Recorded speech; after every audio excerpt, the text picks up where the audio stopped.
Good morning, students. Today we are going to start the new chapter, that is data handling.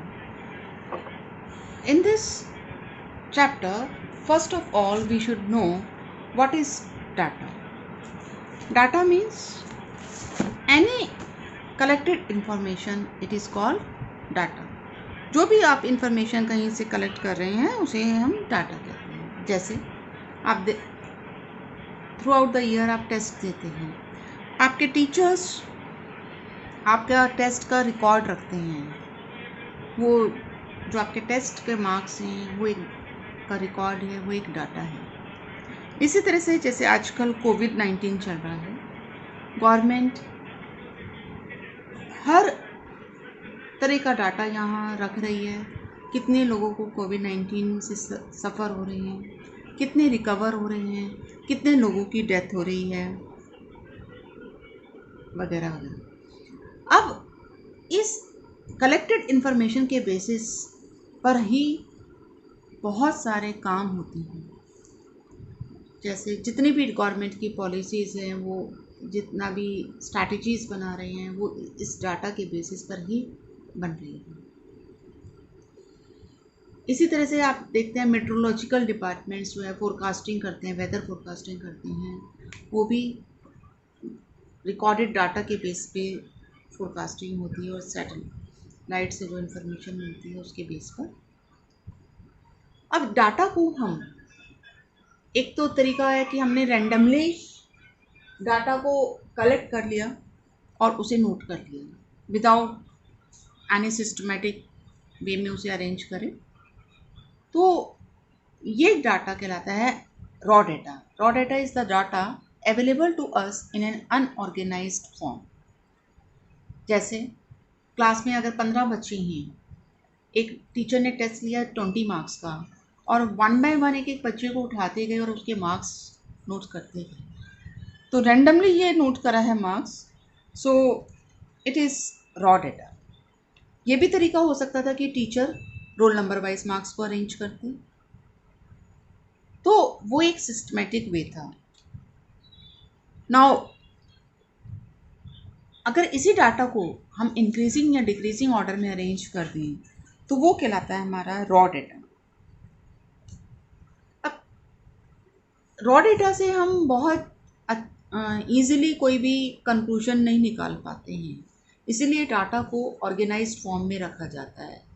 चाहे वो simple tabular form में रखा जाए, या frequency table की फॉर्म में रखा जाए, या ग्रुप डाटा की फॉर्म में रखा जाए, या पाई चार्ट की फॉर्म में रखा जाए, बार ग्राफ, हिस्टोग्राम वगैरह की फॉर्म में रिप्रेजेंट कर सकते हैं. तो इस चैप्टर में हम यही पढ़ेंगे कि डाटा को हम कैसे डिफरेंट वेज में ऑर्गेनाइज कर सकते हैं और कैसे उससे डिफरेंट ग्राफ्स बना सकते हैं. अब आता है बात फ्रीक्वेंसी की. फ्रीक्वेंसी क्या होता है? Frequency is the number of times a particular value occurs in the data. कोई भी वैल्यू किसी डाटा में कितनी बार रिपीट हो रही है, that is called its frequency. For example, in this data, 10 is repeating 2 times. So the frequency of 10 is 2. 20 is also repeating 2 times. So the value of the frequency of 20 is also 2. 15 is repeating 3 times. So the frequency of 15 is 3. अब इस data को हम कैसे frequency table की form में arrange कर सकते हैं जिससे कि ये थोड़ा सिस्टमेटिक वे में हो जाए और उससे हम इजीली कंक्लूजन्स निकाल सकें.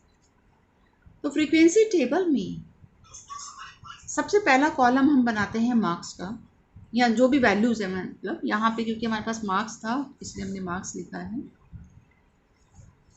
Then tally mark and then frequency. Tally mark क्या होता है कि जो भी हम वैल्यू पढ़ते हैं तो उसके सामने एक बार लगा देते हैं, एक डंडा खींच देते हैं जिसे हम टेलीमार्क कहते हैं. फिर उन बार्स को काउंट करके हम फ्रीक्वेंसी लिख देते हैं. तो जैसे इस डाटा के लिए हमारे पास लोएस्ट वैल्यू 5 है और ग्रेटेस्ट वैल्यू 20 है, तो जो भी डिफरेंट वैल्यूज़ इसमें अपीयर हो रही हैं उन सब डिफरेंट वैल्यूज़ को हम यहाँ नोट कर लेते हैं। इंक्रीजिंग ऑर्डर में या डिक्रीजिंग ऑर्डर में कर लें तो बेटर रहता है। इसके बाद हम एक एक वैल्यू को पढ़ते जाएंगे और उसके सामने बार लगाते जाएंगे। फर्स्ट वैल्यू 10 है तो 10 के सामने हम एक बार लगाएंगे। नेक्स्ट वैल्यू 15 है तो 15 के सामने एक बार आएगा। नेक्स्ट वैल्यू 20 है, 20 के सामने एक बार आया। इसी तरह से देन 12, 11, देन 18, फिर 15, then again 10, then 20, then we have 5, then we have 8, then we have 14, then we have 19, then 15 and then 18। तो ये हमारा टैली मार्क्स लगते हैं। अब इसमें टैली मार्क लगाते हुए एक बात ध्यान रखनी है कि अगर कोई वैल्यू 4 से ज़्यादा बार आ रही है तो हम क्या करेंगे, 4 के बाद 5th से, जैसे सपोज ये 10 5 बार आता, 7 बार आता, तो आप क्या करते हैं 1 2 3 4 के बाद 5th वैल्यू से इसे क्रॉस करेंगे तो एक बंडल टाइप बंच बन गया और उसके बाद 6 7 लिखेंगे। तो ऐसा लिखने से क्या होगा कि हमारी काउंटिंग ईजी हो जाएगी और मिस्टेक होने के चांसेस कम रहेंगे, क्योंकि हमें पता है ये 5 का बंडल है तो 5 + 2 7 हम इजीली काउंट कर लेंगे। अब इसकी काउंट करके यहाँ फ्रीक्वेंसी लिखेंगे। ये आपने फ्रीक्वेंसी लिख दी। अब फ्रीक्वेंसी का टोटल हमारे गिवन नंबर ऑफ वैल्यूज़ के इक्वल आना चाहिए। इसका जो टोटल है कितनी वैल्यूज़ हैं उसके इक्वल आनी चाहिए। तो यहाँ पर 1 2 2 4 5 6 7 और 3 10 और 5 15 वैल्यूज़ हमारे पास थी। It means it is correct.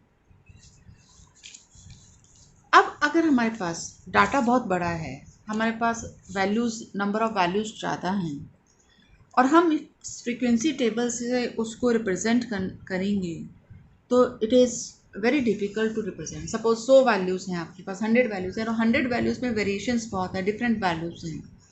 तो अगर आप उसे इस फॉर्म में लिखेंगे तो आपके पास बहुत ज़्यादा टाइम कंज्यूमिंग भी होगा और बहुत ज़्यादा स्पेस भी लेगा वो। तो इसलिए हमारे पास दूसरा तरीका क्या होता है कि हम इनके ग्रुपिंग कर दें, 5-5 नंबर का गैप लेते हुए ग्रुपिंग करें। अगर हमारे पास वैल्यूज़ में डिफरेंस कम है तो हम गैप कम रख सकते हैं। अगर वैल्यूज़ में डिफरेंस ज़्यादा नंबर ऑफ़ वैल्यूज़ हैं हमारे पास और डिफरेंस भी हमारे पास काफ़ी है, बड़ा है, तो हम ज़्यादा गैप भी ले सकते हैं, 10-10 का गैप भी ले सकते हैं, 20 का गैप भी ले सकते हैं। तो अब हम ये सीखेंगे कि हम ग्रुपिंग कैसे करेंगे, मतलब ग्रुप फ्रीक्वेंसी टेबल कैसे बनाएंगे। तो यहाँ पर क्योंकि हमारे पास बहुत ज़्यादा वैल्यूज़ नहीं हैं, केवल 15 वैल्यूज़ हैं और डाटा में वेरिएशन भी बहुत ज़्यादा नहीं है, तो हम ने छोटे छोटे ग्रुप्स बना लिए। 0 to 5 का एक ग्रुप बनाया, 5 to 10 का एक ग्रुप बनाया, 10 to 15 का एक ग्रुप बनाया, इस तरह से 20 to 25 ये कहलाती हैं क्लासेस। इन क्लासेस में जो फर्स्ट वैल्यू है इसे हम कहते हैं lower limit of the class, और जो बिगर वैल्यू है, जो अपर सेकंड वैल्यू है, इसे हम कहते हैं अपर लिमिट।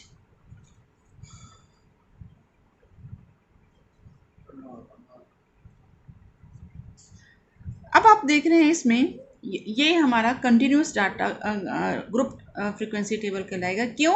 कंटिन्यूटी का मतलब है ये 0 to 5 तक था, 5 इसकी अपर लिमिट थी, तो अगली क्लास की वो लोअर लिमिट अगर है then it is called continuous data. और अगर ये ऐसे होता 0 to 4, 5 to 9, देन 10 to 14, तो ये कंटिन्यूस नहीं था। तो यहाँ ये कंटिन्यूस डाटा है। तो कंटिन्यूस डाटा के केस में यहाँ पे आप देख रहे हैं 5 2 बार रिपीट हो रहा है, पर 5 को आप किस क्लास इंटरवल में कंसीडर करेंगे?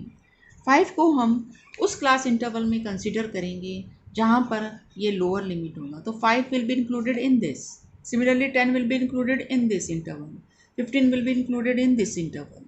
तो अब हम टैली मार्क लगाते हुए इस डाटा को कंप्लीट करेंगे, क्योंकि अब हमने फ्रीक्वेंसी टेबल बना लिया, तो इससे भी हम कर सकते हैं, अदरवाइज आप इससे एक एक वैल्यू पढ़ेंगे और उसको मार्क करेंगे। वैसे अब हमारे पास क्योंकि 0 to 5 के बीच में कौन कौन सी वैल्यूज़ आएगी,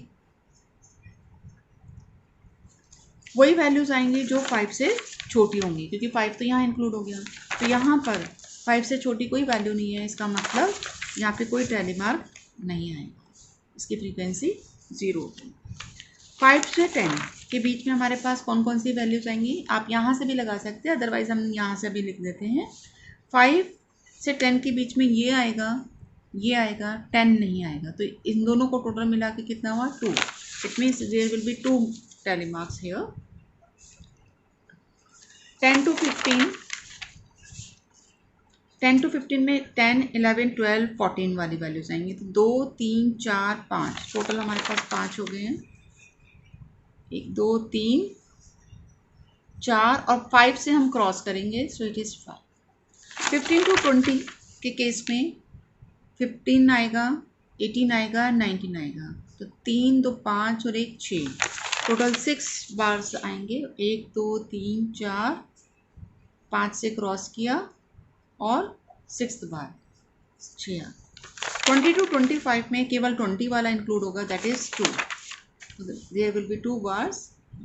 यहाँ तो हमने इससे बना लिया क्योंकि ये हमने अभी फ्रीक्वेंसी टेबल बनाया था, लेकिन आपको डायरेक्ट भी बना सकते हैं। ये टेबल आपको ये वैल्यूज़ दी होंगी, आप इन वैल्यूज़ के बेसिस पर एक एक वैल्यू पढ़ेंगे तो और टैली मार्क लगाते जाएंगे। बस ये ध्यान रखना है कि अगर जैसे 10 आया तो 10 will not be included here, 10 will be included in this class. That's all for today. Thank you.